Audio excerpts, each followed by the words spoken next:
Bom, boa noite, boa noite a todos. Boa noite, Silvana, boa noite, Bernardo. Quem está entrando aí para acompanhar nosso Urum em debate. Hoje a ideia é falar um pouquinho sobre câncer de rim, o tratamento, né, as novidades aí terapêuticas no tratamento de primeira linha do câncer de rim metastático, uma aula mais voltado para a parte de oncologia clínica, mas que interessa muito a todos nós que tratamos de câncer renal, porque esses pacientes acabam muitas vezes saindo ali, ou tratando localmente, evoluindo para metástase, e a gente precisa saber orientar nossos pacientes, assim como os próprios radioterapeutas aí, né, tem papel eventualmente no tratamento não só da doença primária, mas eventualmente das metástases junto com o oncologista nesses casos.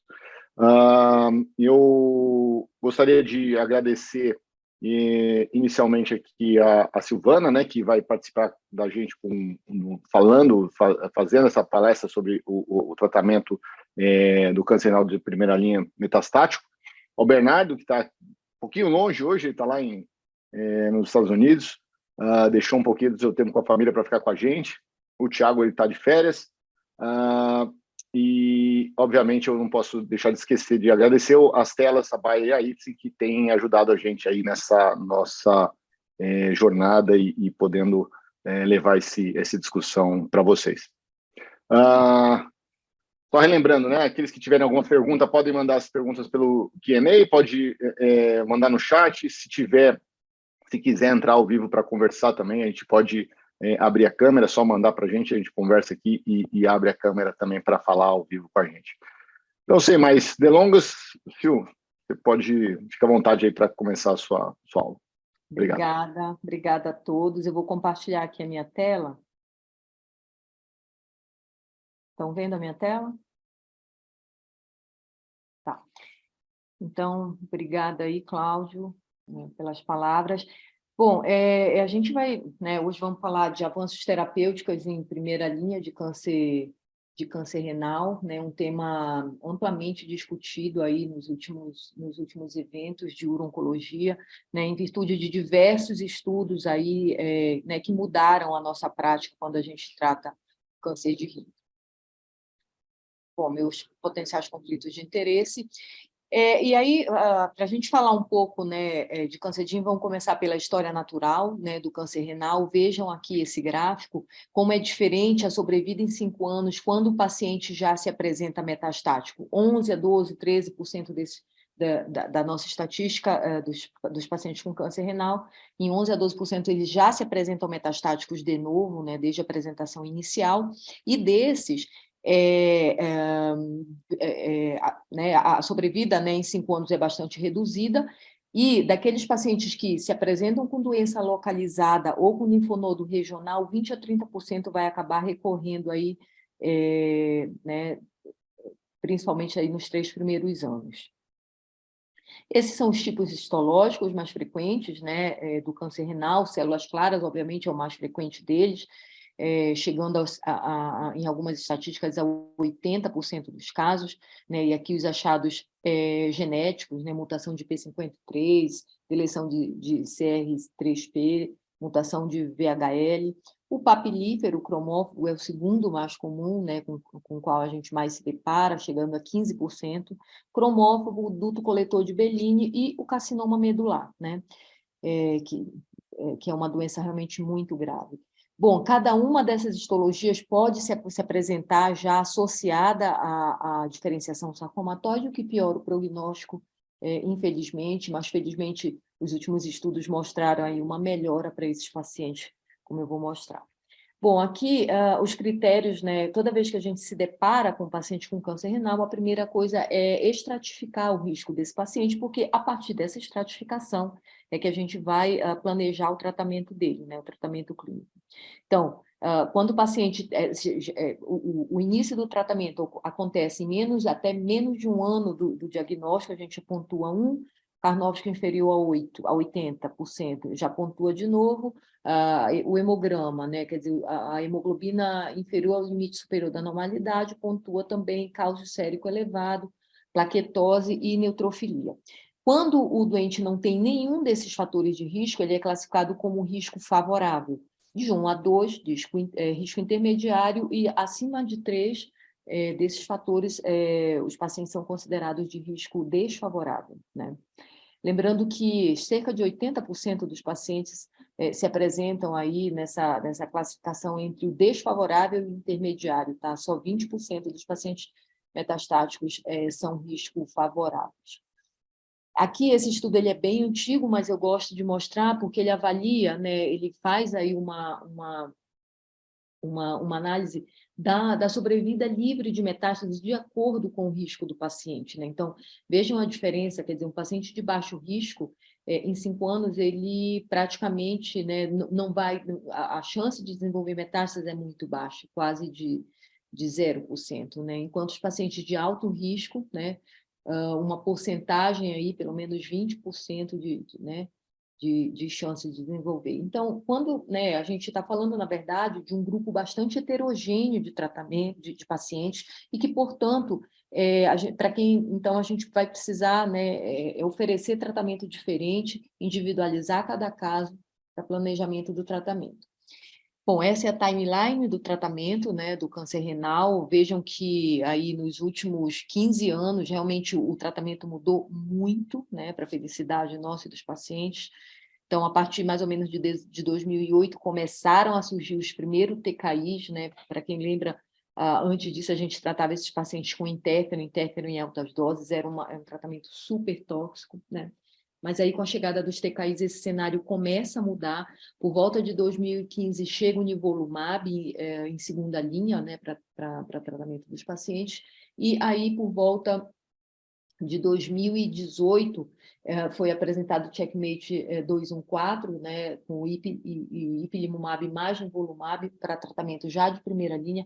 E aí depois vieram as outras combinações. O Axi com Avelo, o Axi com Pembro, o nivolumab com cabozantinib, lenvatinib com pembrolizumab, e agora, né, o último estudo apresentado trouxe uma novidade, então, a apresentação de 3 drogas aí concomitantes. A gente vai falar, né, eu vou fazer um overview desses estudos, e, né, para a gente, inclusive, discutir será que vale a pena adicionar a terceira droga. Acho que é uma discussão válida para o momento. Isso aqui é um pouco do que eu falei. Vejam que realmente o ganho, né, de sobrevida era limitado só com os TKIs, né? Então, cada vez mais se viu a necessidade de novos estudos para melhorar aí a sobrevida dos pacientes. Então, chega a era da imunoterapia, como eu disse, que eu acho que foi assim, realmente uma mudança de paradigma no tratamento da doença. Bom, a gente tem alguns estudos aí, 6 estudos pelo menos, e mais ou menos os desenhos desses estudos são semelhantes entre si. Então, câncer renal metastático, células claras, sem terapia prévia, com estratificação, né, por risco da doença, e eles eram randomizados, né, para receberem ou essas combinações, ipinivo, pembro-axi, avelo e axitinib, nivo e cabozantinib, lenvatinib com pembro, ou ipiniv e cabo, e sendo que o braço controle de todos eles era o sunitinib, né, que era o tratamento padrão antes dessas terapias com imunoterapia. Bom, o Checkmate 214 foi o primeiro estudo, né, o primeiro combo aí envolvendo imunoterapia, IO, e ele foi apresentado em 2018. Então, o desenho é aquilo que eu já mostrei, pacientes com tumores de células claras, metastáticos, né? Eles eram randomizados para ipinivo versus o sunitinib, e, né, então, faziam aqueles 4 ciclos, né, com ipilimumab, e depois seguia o nivolumab de manutenção. Endpoint primário, taxa de resposta, sobrevida livre de progressão e sobrevida global. Então, quando a gente olha para o risco intermediário e desfavorável, o benefício é claro, né? Vejam, aqui em 30 meses, 37, 22, 35, 19, e todas as atualizações do Checkmate mostram que realmente esse benefício não só se mantém, como a curva aqui, ela tende a apresentar aqui um platô, né? Quer dizer, esses pacientes tendem a ficar em resposta durante bastante tempo, o que é uma super vantagem aí da gente oferecer a IO. A gente sabe que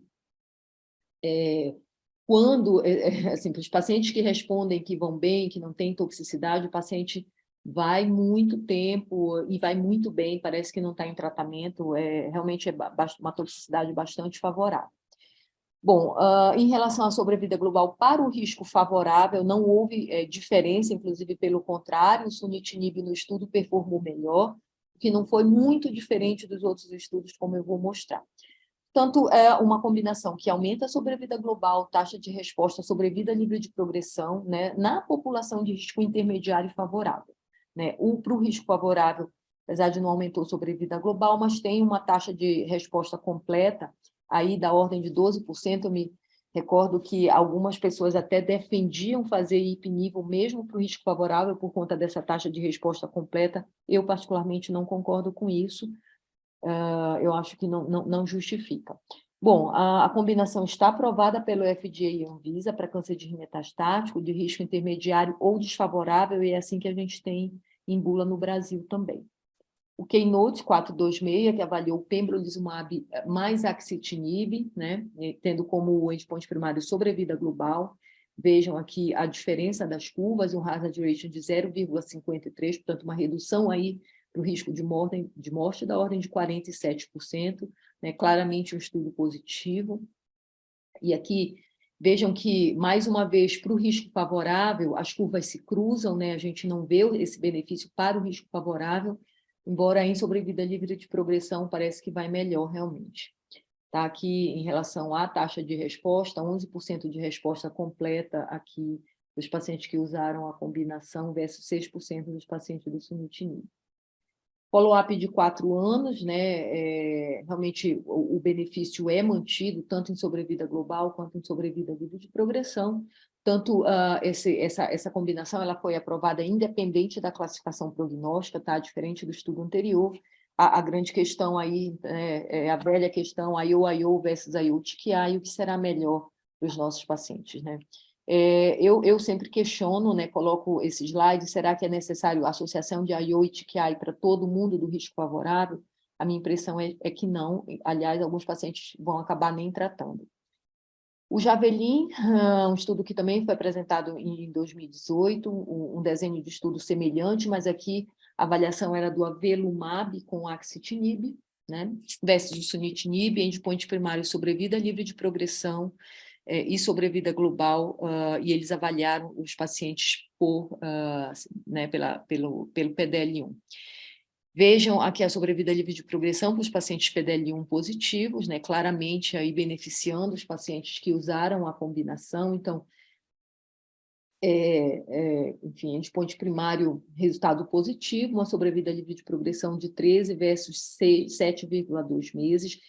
Entretanto, a sobrevida global não houve diferença, né? Eles falam que o estudo ainda é imaturo, né, para ter ganho de sobrevida global. Antes dessa apresentação, eu fui checar isso mais uma vez. Realmente, a gente não tem ainda o dado de sobrevida global do estudo Javelin, e vamos ver, né, vamos esperar aí para ver se realmente ele vai fechar sem essa diferença para nenhum subgrupo, né?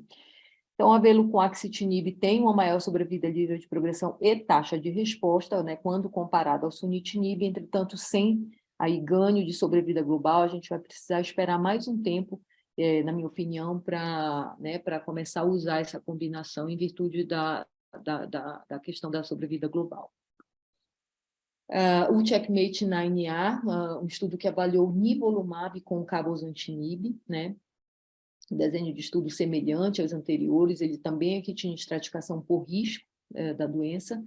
Então, os pacientes eram randomizados para receberem nivolumab e cabozantinib versus sunitinib.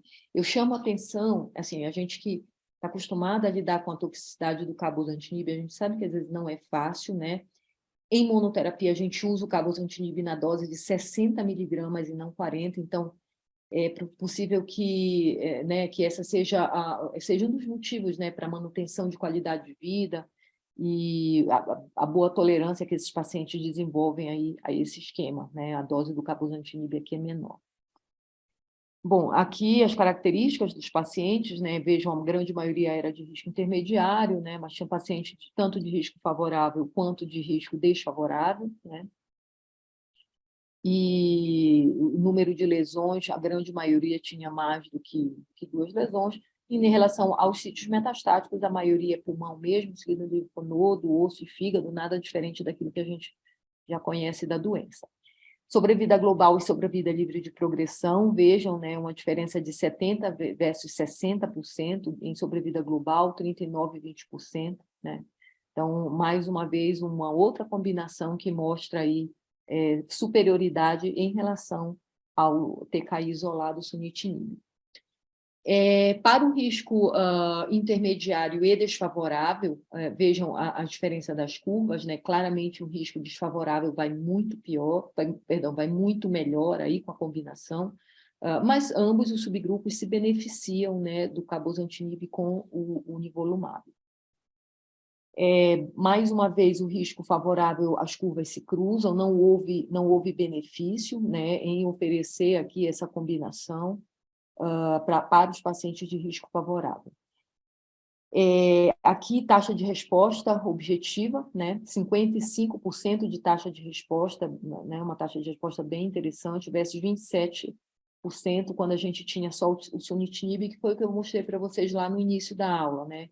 Quer dizer, os TKIs, eles não passavam muito né, dessa taxa de resposta, isso era uma coisa que realmente incomodava aí no tratamento da doença, né? Então, a gente vê que aqui, em relação a, né, quando a gente avalia todas as respostas, realmente há a combinação performa sempre muito melhor do que o TKI isolado.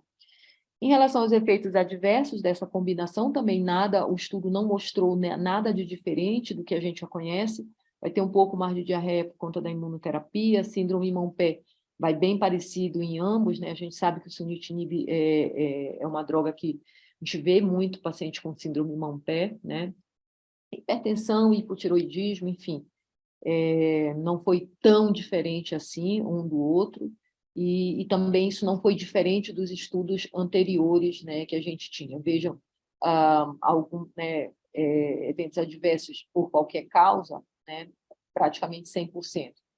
E acima de grau 3, também bem parecidos aí os dois subgrupos.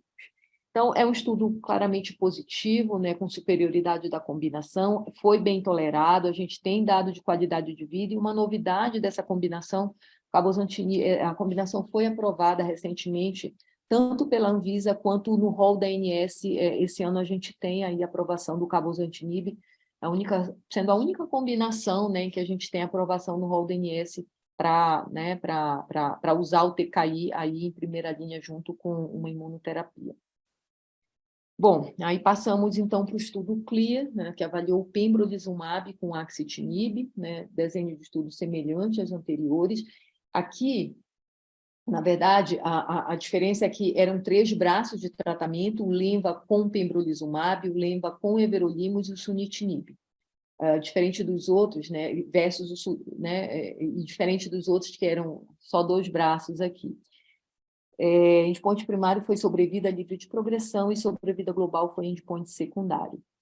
Vejam que para a sobrevida livre de progressão, realmente a imunoterapia, né, foi bem diferente, performou muito melhor do que a combinação de TKI com TKI ou mesmo, principalmente, o sunitinib. Sobrevida global também, né, a gente vê aí a diferença, um hazard ratio da ordem de 0,39, né, favorecendo os pacientes que usaram o lenvatinib com pembrolizumab.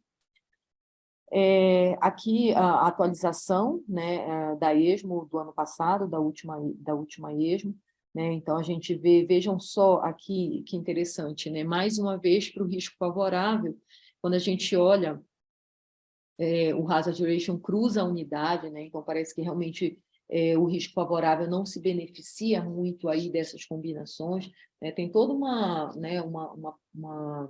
discussão, né, em torno disso, né? Talvez esses pacientes não tenham aí né, um meio enriquecido enfim, de linfócitos, né, né, o que vai propiciar, o que vai, enfim, ser importante para a ação da imunoterapia.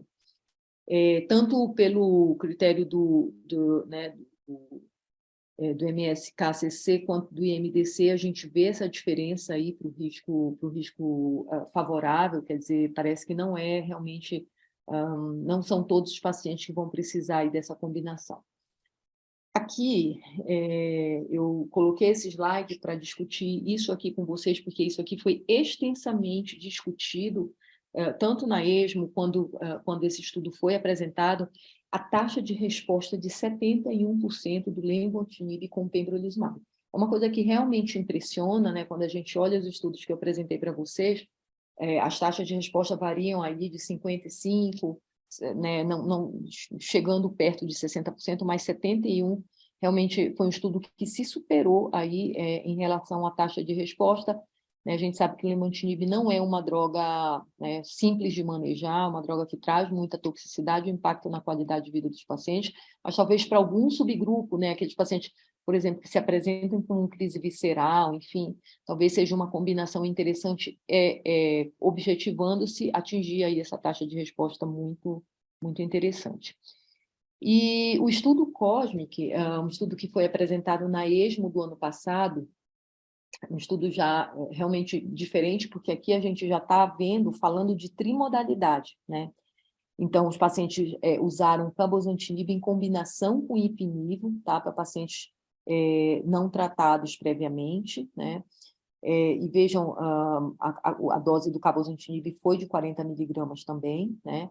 Então, enfim, e aí o braço controle aqui não era o sunitinib, era o cabozantinib com o nivolumab. Bom, então aqui vejam a curva do cabo nivo do cabo nivo IP, né, versus o placebo nivo IP, realmente há uma diferença em sobrevida livre de progressão, favorecendo a trimodalidade. Né? Aqui, a sobrevida livre de progressão, vejam que praticamente todos os grupos se beneficiaram, aqui o grupo desfavorável ultrapassa um pouco a unidade, mas, de uma maneira geral, aqui também os pacientes que têm componente sarcomatoide, lógico, a gente sabe que esses pacientes são mais graves, né? Então, eles vão ter um resultado um pouco pior. Entretanto, como eu disse no início, acho que a imunoterapia também veio para mudar aí o cenário, né, e o prognóstico dos pacientes com componente sarcomatoide. Melhorou bastante.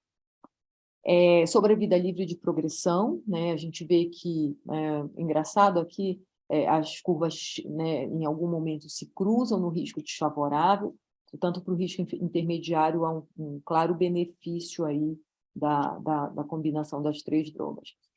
Mas, sinceramente, quando a gente olha para a taxa de resposta, vejam, né, da ordem de 43, 36, a gente, né, e se a gente lembrar qual que era a taxa de resposta do CheckMate 214, só ipinivo, da ordem lá de 42%. Então, eu realmente questiono se a gente precisa de trimodalidade, né? Eu já vi essa discussão várias vezes, de vários grupos diferentes nos congressos fora.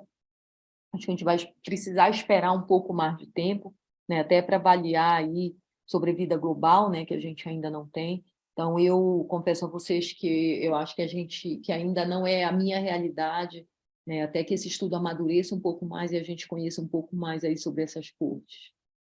Em relação à qualidade de vida, CheckMate 9A, é intuitivo a gente entender por que melhora, porque ele realmente performa muito melhor do que o sunitinib. Então, os pacientes não só não deterioraram a qualidade de vida, como melhoraram com a combinação. E a mesma coisa a gente viu nos outros estudos, né, no CheckMate 214, ipinivo, e no Keynote também não houve deterioração da qualidade de vida quando a gente combinou as 2 drogas.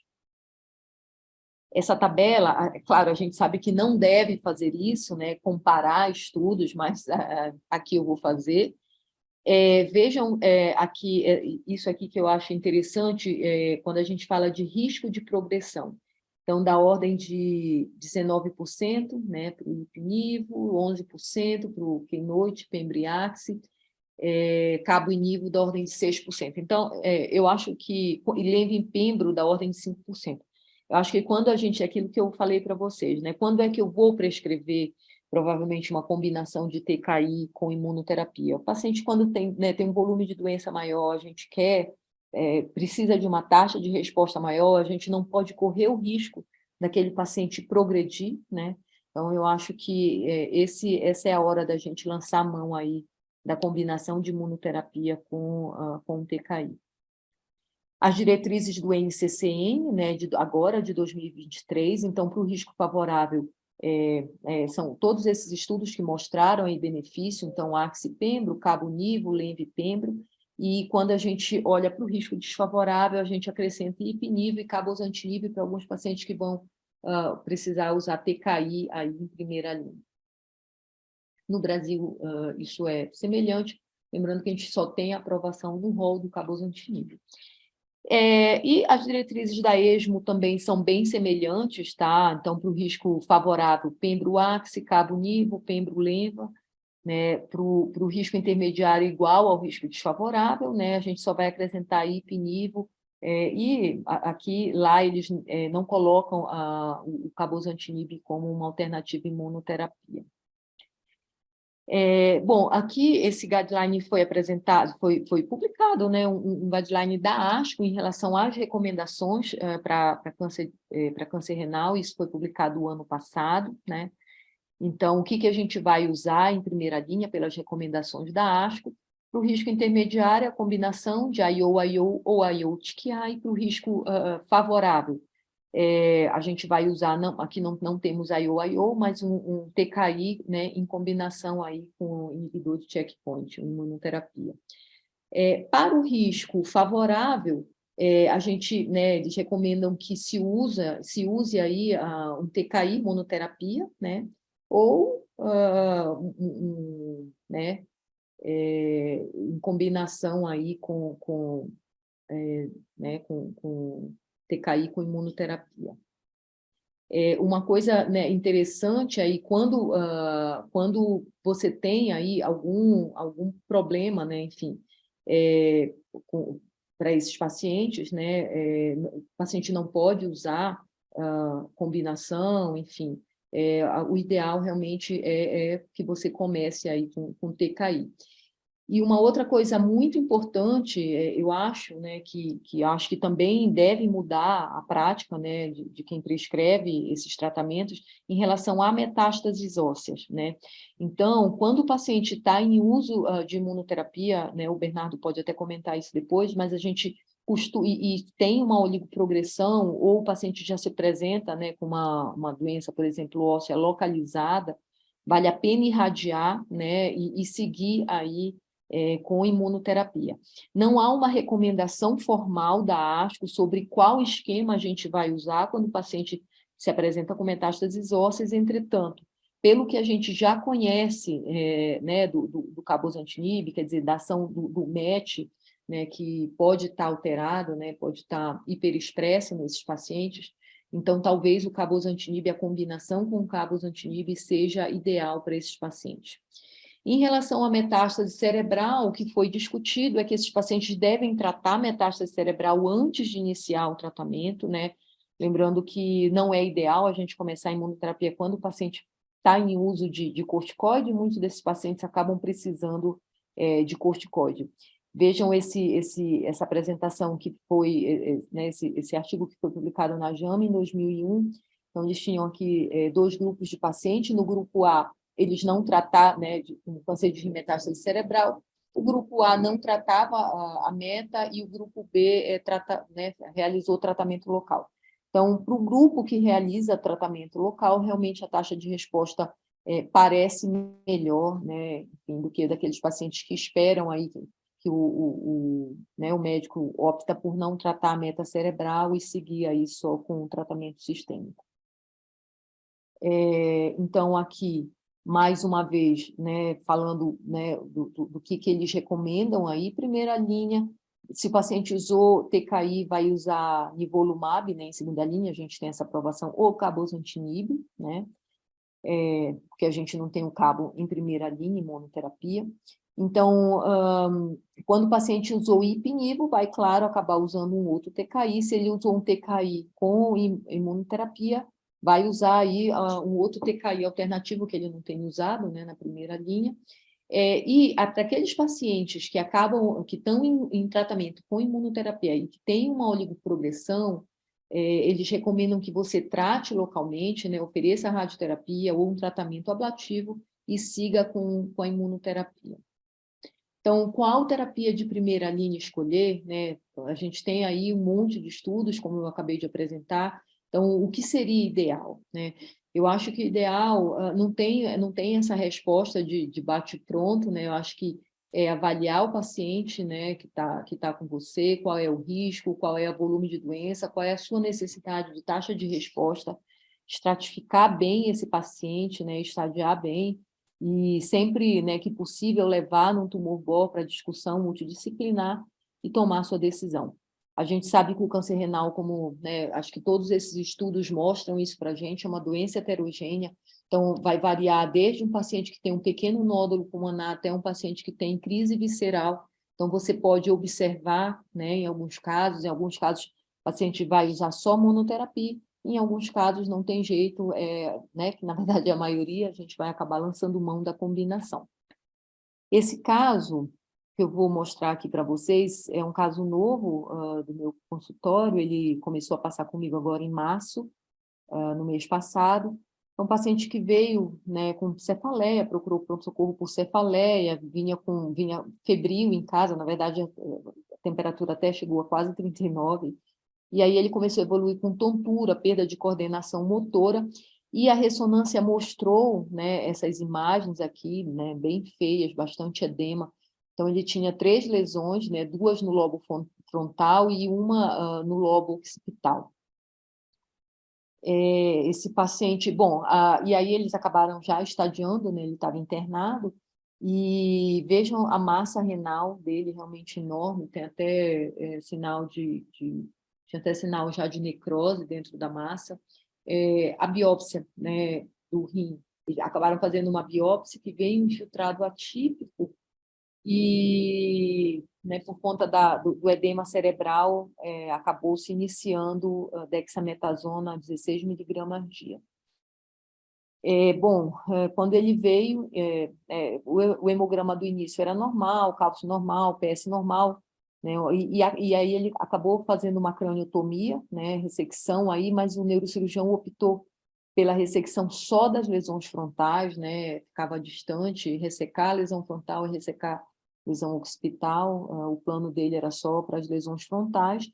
E aí, quando, né, esse paciente já está em desmame de corticoide, e como eu disse, né, o intervalo, quer dizer, o paciente que já se apresentou metastático, né, intervalo entre o início do tratamento e o diagnóstico inferior a 1 ano, ele não tinha nenhum dos outros critérios de risco do MDC, portanto, era um risco intermediário.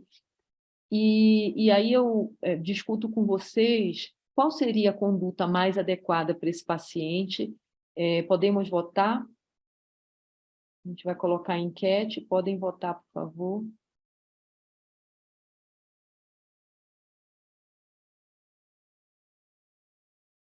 E eu vou pedir para o Cláudio se ele conseguiria comentar para a gente a nefrectomia aí, nesse caso. Já temos o resultado aí da enquete?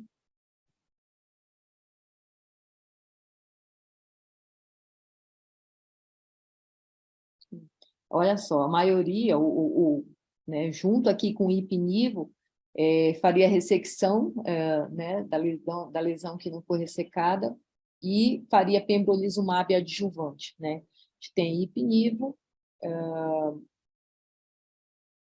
A gente tem ipinivo, e as combinações aí de imunoterapia com TKI.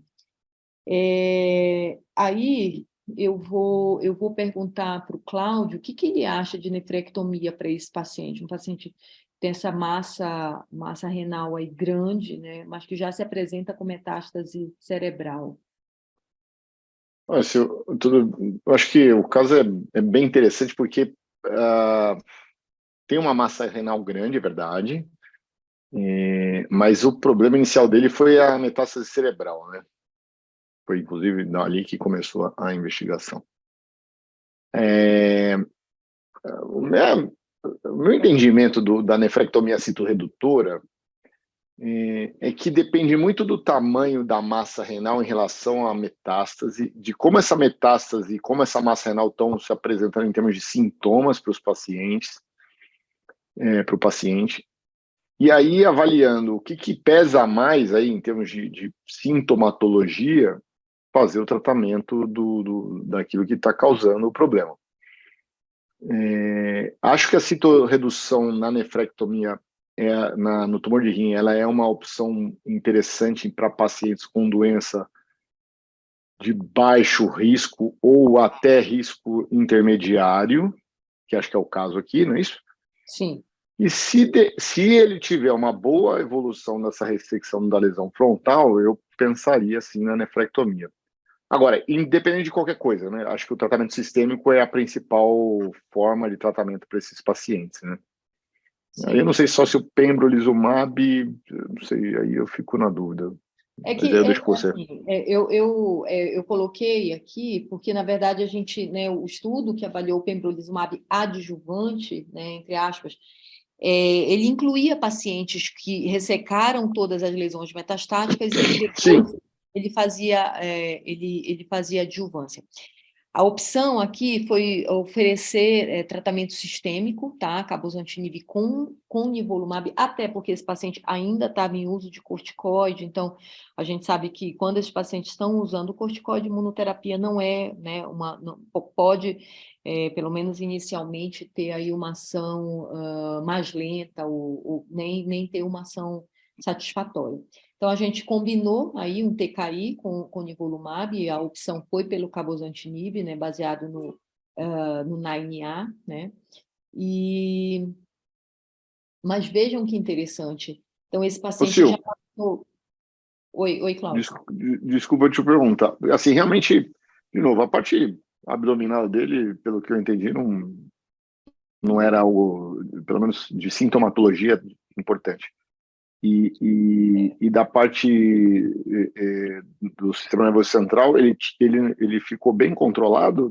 Ficou. Quando ele veio para a primeira consulta, ele estava ótimo, assim, PS0 melhoraram as queixas neurológicas, né, a tontura, etc.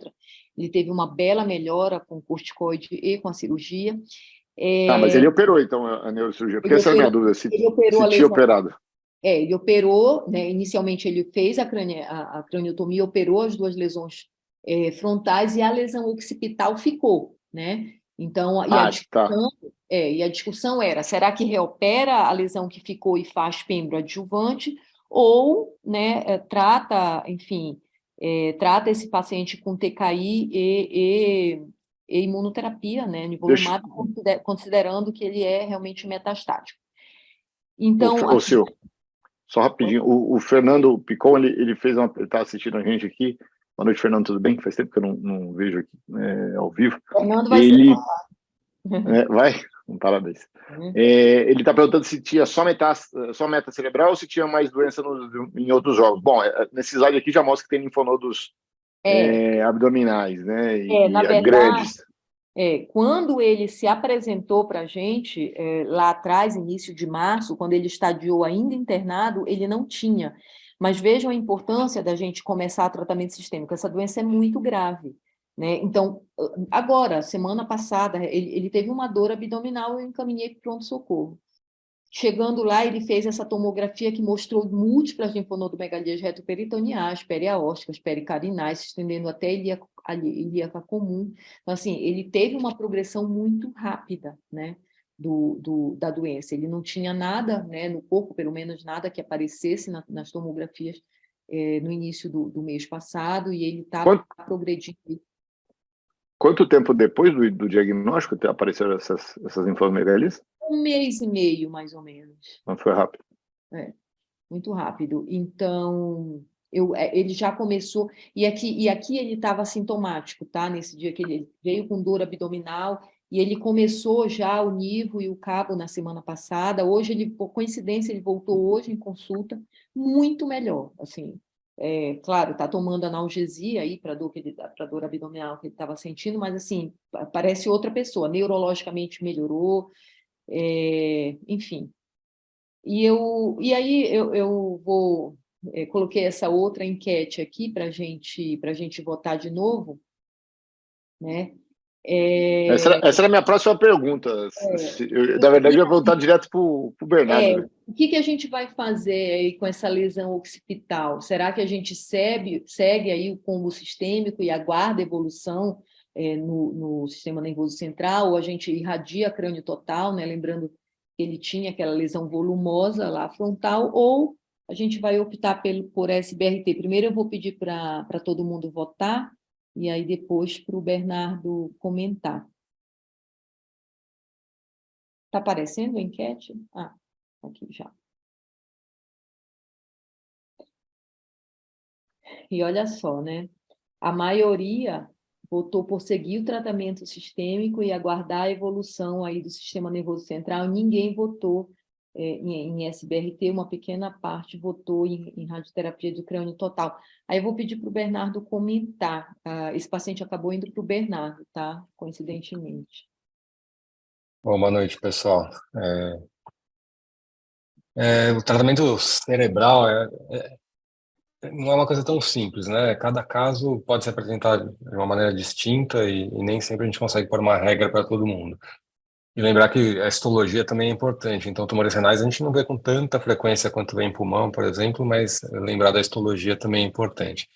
Os extremos normalmente são mais fáceis, ou seja, lesões pequenininhas, assintomáticas, a maioria das vezes hoje em dia o ideal é fazer tratamento de radiocirurgia. Quase que todas as histologias a gente faz isso, em especial câncer renal, um tumor um pouco mais radioresistente. Radiocirurgia entrega uma dose maior, um controle melhor. Então, normalmente, esse é o tratamento preferencial para pacientes com doença pequena, de baixo volume, né? O outro extremo também não é tão difícil, ou seja, lesões muito grandes, muito volumosas, principalmente com efeito de massa, como é esse caso, paciente sintomático, a cirurgia tem um papel bastante importante. Principalmente para tirar o volume ali que está fazendo essa compressão e tornar o paciente clinicamente tratável para as outras modalidades, né?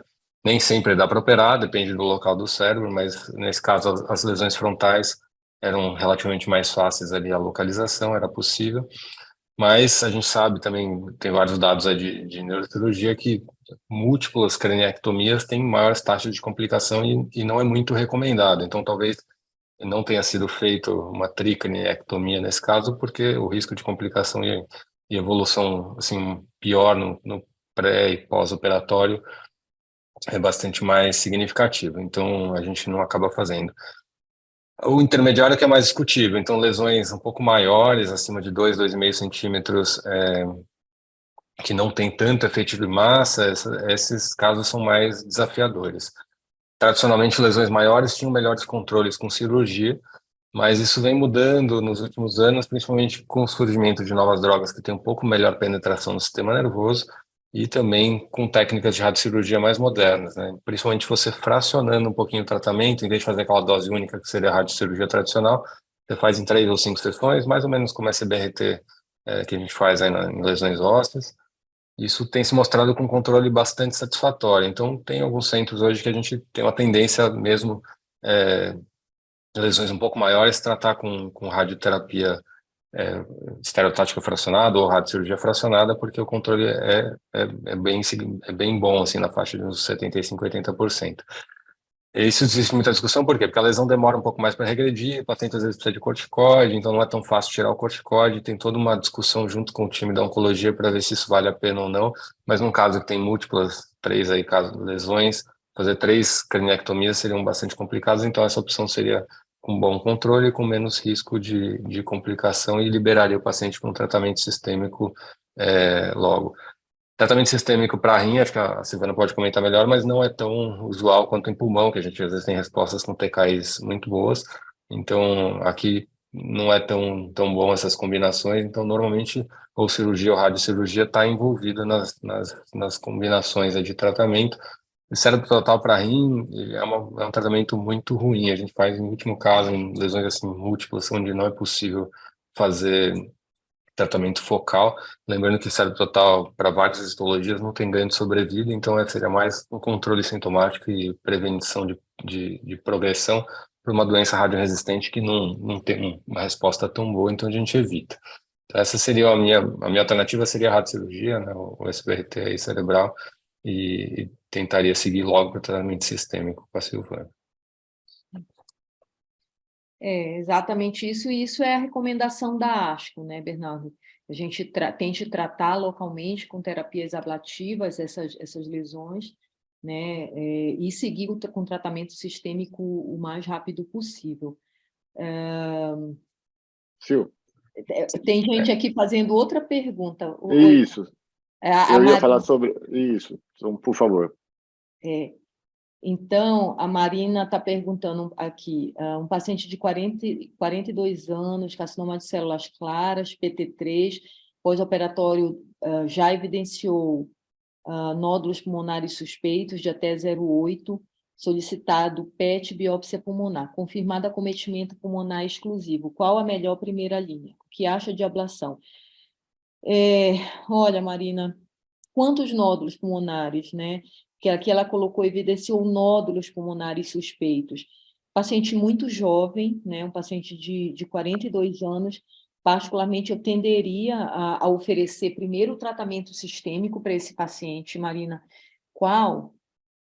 Aí a gente vai, né, toda essa discussão. Ele tem um volume baixo de doença. Eu acho que aqui muito bem cabe a gente oferecer a IO, tá? Ipinivo, como também cabe Pembriax, como cabe cabo e Nivo, né? Qualquer uma das combinações, mas, né, enfim, talvez, né, por uma questão regulatória, facilidade de aprovação, eu acho que Ipinivo é bem aceitável, né, para esse paciente que, pelo que você está colocando aí, eu entendo que deve ter um baixo volume de doença. Ela até mandou aqui que ele tem mais de 3 nódulos pulmonares, mais um motivo para tratamento sistêmico. E aí, se esse paciente permanecesse com doença estável, tivesse resposta parcial, não sei o que o Bernardo pensa, mas eu já fiz ablação de nódulo pulmonar para câncer renal com sucesso, né? A gente tem alguns casos que inclusive eu tenho alguns pacientes desses com o Bernardo, a gente de vez em quando discute isso no Tumor,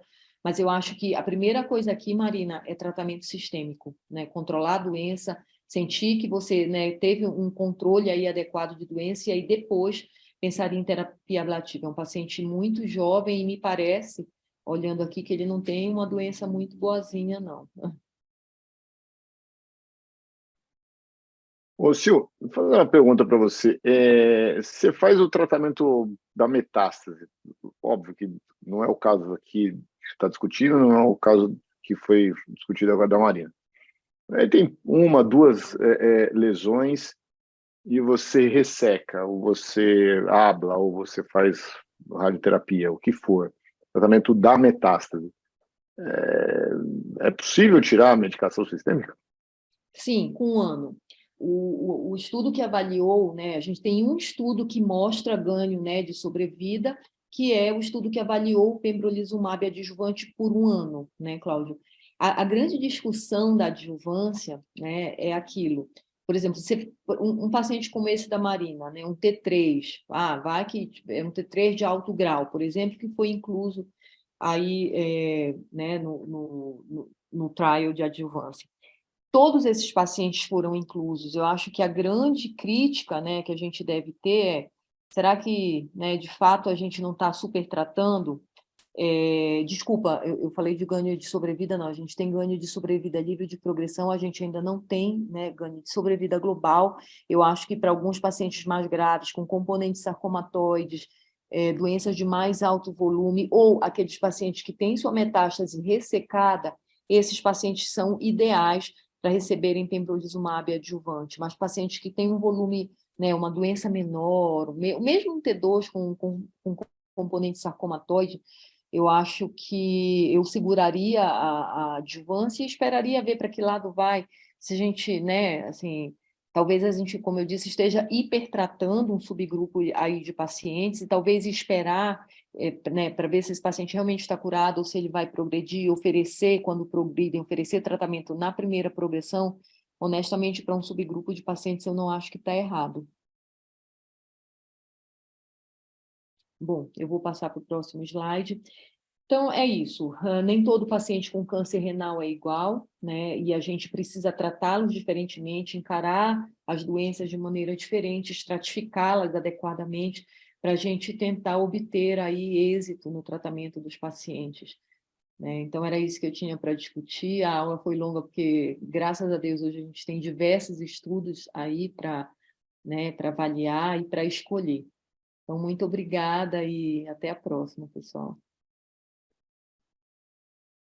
Deixa eu te fazer uma pergunta aqui, pergunta do cirurgião, né? Como é que você vê, em termos de sintomatologia, os inibidores da tirosina quinase e os imunoterápicos? Então, é como eu falei, né, Cláudio? O IO, né, ipinivo, quando o paciente vai bem, maravilha. Assim, você, né, o pembrolizumab isolado, né, se o paciente não tem uma pneumonite, uma colite grave ou uma endocrinopatia, né, que pode acontecer, esses pacientes vão muito bem em termos de evento adverso. Em relação ao TKI, a gente já sabe, né, praticamente 100%, né, como eu mostrei ali na apresentação, 100% dos pacientes vai ter alguma coisa, que seja fadiga, hipertensão, síndrome mão-pé. Então, assim, é diferente, né? O paciente tratado com TKI, ele acaba tendo mais sintoma, não tem jeito, não tem como fugir disso. Que é É mais essa difícil, né? sintoma próprio da classe, né, dos TKIs. Tá. Eu perguntei esse negócio dos sintomas e aquela pergunta anterior que eu tinha feito, porque na minha cabeça é muito. Você falou exatamente aquilo que eu penso em paciente com doença metastática. Às vezes você fala, vamos começar o tratamento sistêmico, vamos ver como é que ele evolui. Sobrou só a lesão renal? Tá bom, de repente a gente pode Ablação, pensar em fazer o tratamento da lesão renal. sim.